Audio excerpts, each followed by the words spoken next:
কি বেশ মেঘলা মেঘলা ছিল, ওয়েদারটা খুব ভালো লাগছিল, ওই জন্যে হালকা হালকা মাঝে মাঝে রোদ দিচ্ছে। তো চলো, আজকে আমার একটা বিশেষ অনুষ্ঠানে যাওয়ার জন্য আমাকে নেমন্তন্ন করেছে। আমি ভীষণ খুশি, এটা আমার ফার্স্ট টাইম এক্সাইটমেন্ট। আমি কোনোদিন বড় হয়ে আশীর্বাদ করিনি, আজ আমি প্রথম আশীর্বাদ করব। তো তোমরা দেখো আমি কোথায় কাকে কিভাবে আশীর্বাদ করছি। আমি সুন্দরভাবে সেজে নিয়েছি দেখলে, আর এই আমার পার্স নিয়ে আমি চললাম আমি আমার গন্তব্যস্থলে। বাস আমরা পৌঁছে গেছি।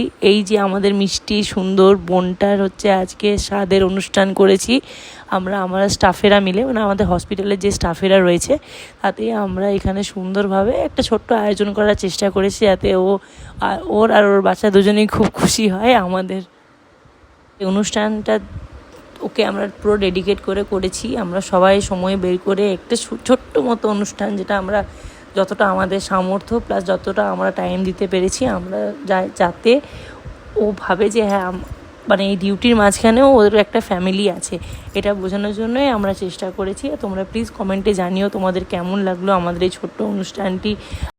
তোমরা কে কে এরকম স্টাফেদের স্বাদ, আইবুড়ো ভাত এসবগুলো সেলিব্রেট করো, প্লিজ কমেন্টে জানিও। আমি দেখি আমার মতো আবার কে কে রয়েছে এখানে।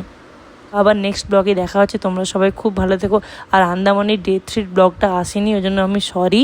তোমাদের কাল পরশুর মধ্যে চলে আসবে। চ্যানেলটা প্লিজ সাবস্ক্রাইব করে নিও, যাতে তোমরা ডে 3টা দেখতে পাও। আমি ভীষণ সুন্দর ওখানে আমরা আন্দামানে তোমাকে বলেইছিলাম যে অনেক কম টাকাতে আমরা ওখানে গেছি, তো সেই নাম্বারটা আমি কালকে ওখানে দিয়ে দেবো। তোমরা প্লিজ আমার চ্যানেলটা সাবস্ক্রাইব করে নিও।